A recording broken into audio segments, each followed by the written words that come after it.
Morning and welcome to the Class Breakfast News.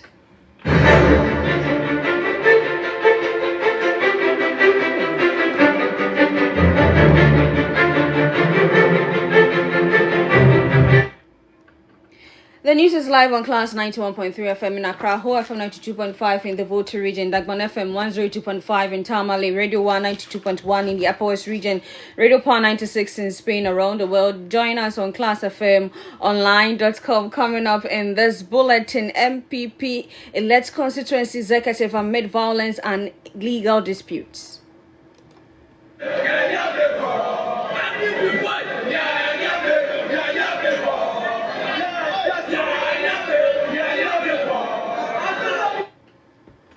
Meanwhile, Dennis Miracles Abuaje reportedly arrested by Iyoko at the airport.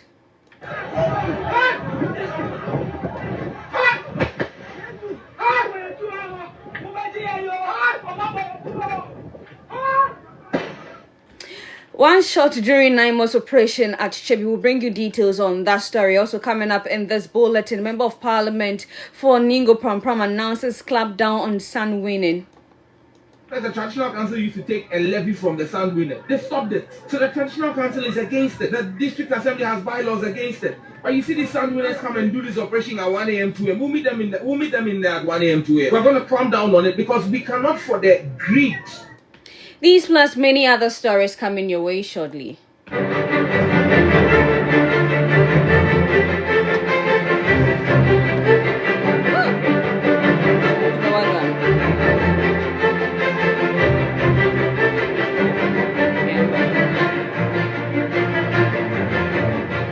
This is the Class Breakfast News.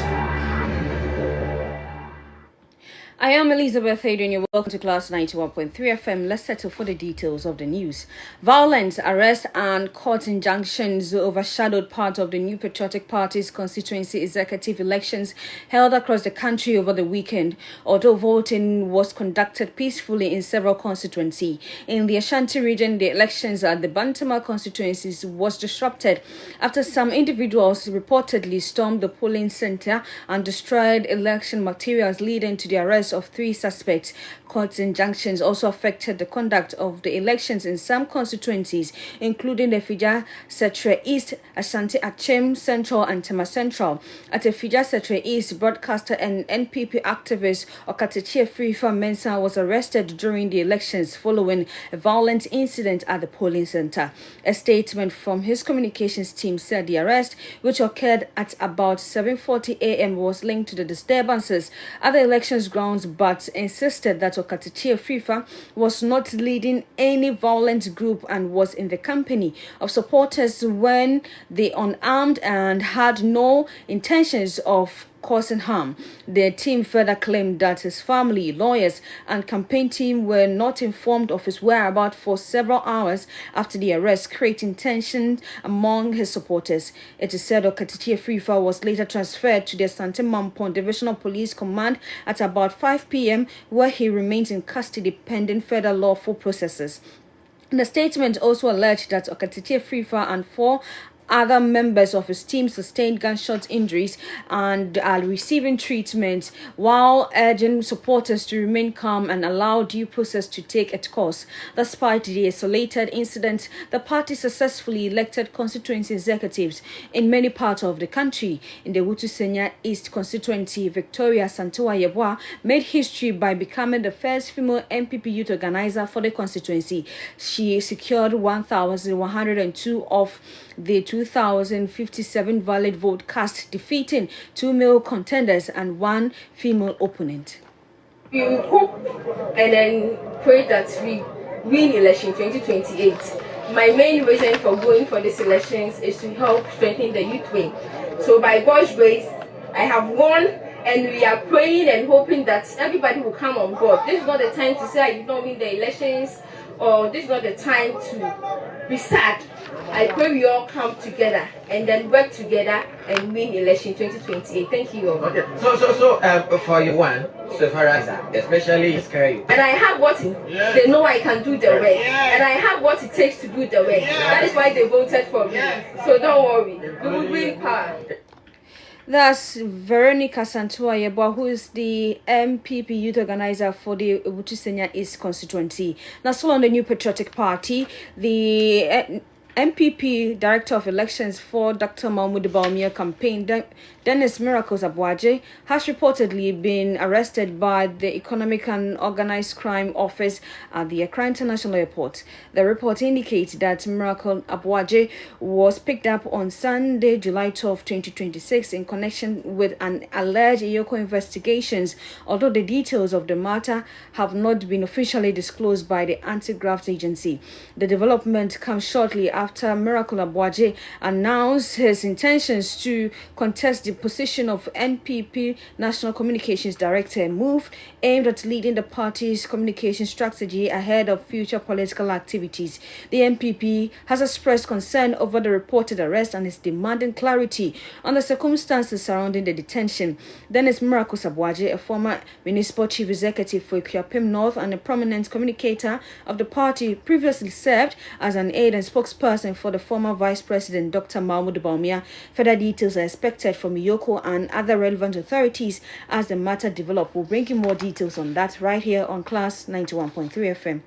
Let's move on to some other stories, because a confrontation between some youth and a joint team of military and police officers during an anti-illegal mining operation at Chebi in the eastern region over the weekend has left one person with a gunshot injury. The victim is currently receiving treatment at the Kibi Government Hospital as authorities investigate the circumstances surrounding the incident. Reports indicate that the confrontation occurred after some youth engaged in mining activities allegedly blocked an access road, preventing the security personnel from entering the area. Some of the miners have reportedly accused the security team of selective enforcement, alleging that other mining sites are not being targeted in the same manner. Tension is said to remain high in parts of the Chebi, particularly the Zongo community, with some residents demanding answers over the shooting. Let's listen to what transpired at the mining site over the weekend.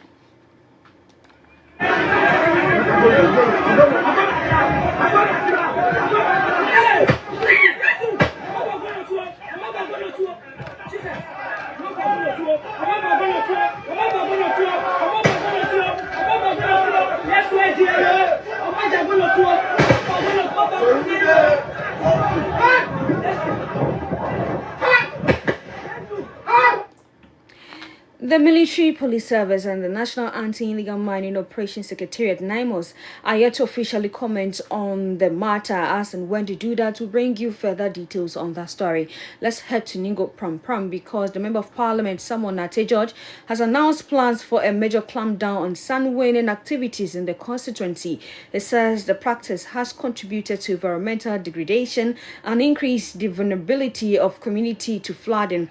Samuel Nate George made the announcement after distributing relief items to residents affected by the devastating June 29 flood, stressing that decisive action will be taken to address activities that worsen the impact of floods. He says the move forms part of efforts to protect the environment and prevent further and future floods disaster in the constituency.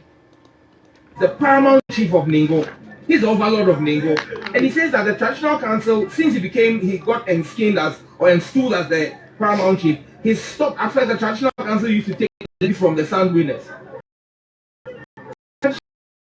The district assembly has bylaws against it. But you see these sand winners come and do this operation at 1 a.m. 2 a.m. We'll meet them in there at 1 a.m. 2 a.m. We're going to clamp down on it, because we cannot, for the greed of a few people, destroy the livelihoods and lives of thousands of people. I mean, this is our own form of galamsey, and we'll fight it here locally.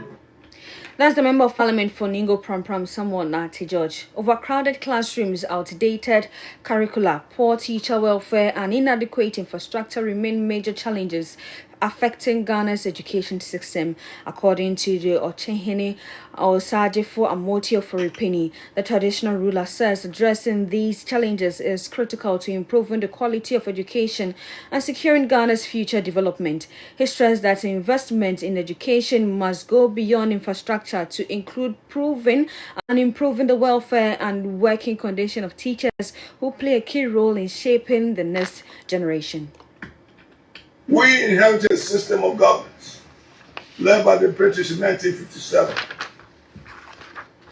Our world in 1957 cannot be our world of 2026, but we still practice the system the British left.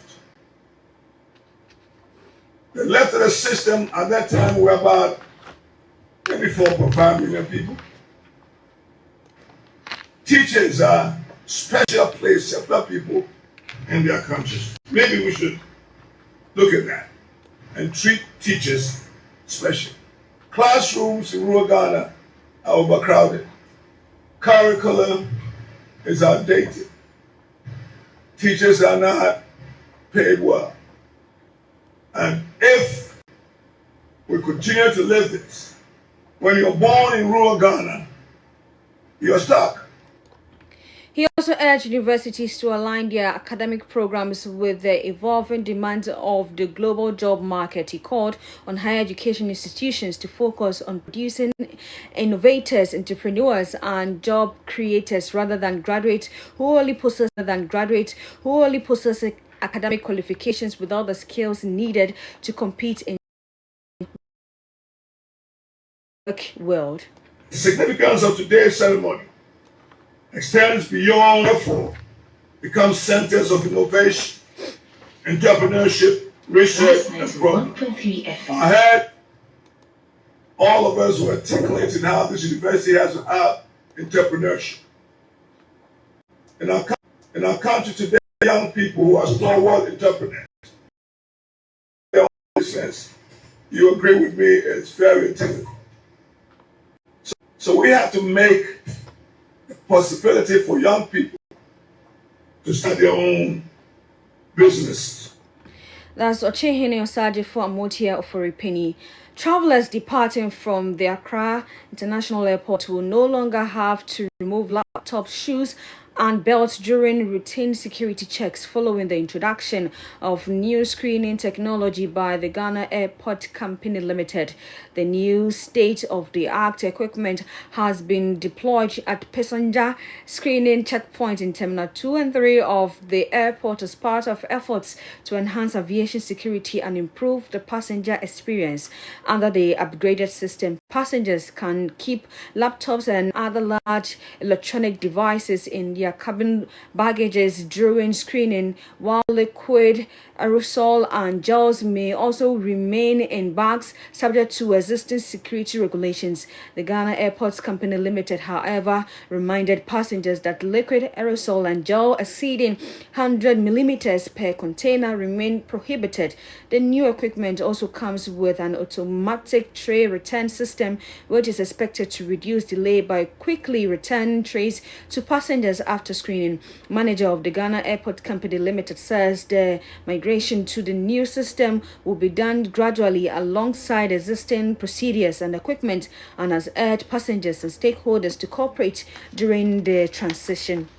To some other stories, the vehicle owners will soon have access to more secure and unique number plate as the Driver and Vehicle Licensing Authority roll out a new digital registration system. The Chief Executive Officer of DVLA, Julius Nikwe Korte, says the new digital number plate will provide more than 6 million unique registration at each DVLA center, eliminating the repetition of letters and numbers.